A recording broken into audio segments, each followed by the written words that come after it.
Knew somebody was going to ask me about inflation. Now, if you haven't seen the original video that sparked this question, I'd suggest go watching it, because I get to talk about Firefly and post some pretty pictures. Now, the point of the original video was just about how starting your investment or your savings journey as early as possible is a significant advantage. But inevitably, whenever I post anything about money, somebody's going to ask about inflation. And sometimes they're quite snarky too, which, for the record, not saving money because you're worried about inflation is a mistake. Now, to be clear, that's not what I think this person is doing. I think this is a genuine question, so I'm going to answer it. I also understand why inflation is a concern to people. It's been rampant for a while now, and it's causing some significant issues. But you have to understand the current inflation environment is not going to last forever.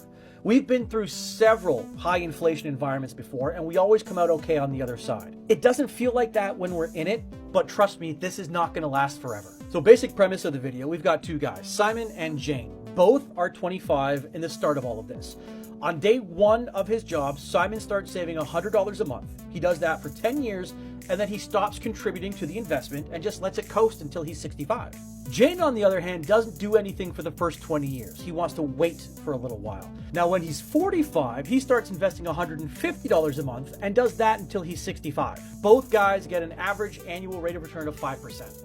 And then I showed that at 65, Simon is going to have a lot more money than what Jane has. Now, if you want to factor in inflation, we can absolutely do that. And it does change the numbers. So even though this person is saying over the last 35 years, I'm going to change that slightly. And I say that because the actual scenario is over the course of 40 years, right? From the time they're 25 until the time they're 65. So over the last 40 years, the average inflation rate is 2.54%, according to the Bank of Canada. Now, here's where things get even more dicey. So Jane has only been investing for 20 years, right? Which means his investment has only had to deal with inflation for 20 years. With Simon, that's a different story. His investment has had to deal with inflation for 40 years. In order to keep things even, we've got to calculate inflation back to when both of them were 25, even though for the first 20 years, Jane wasn't investing anything. So when we do that, Simon's $65,000 is worth the equivalent of a little under $24,000 from when he was 25.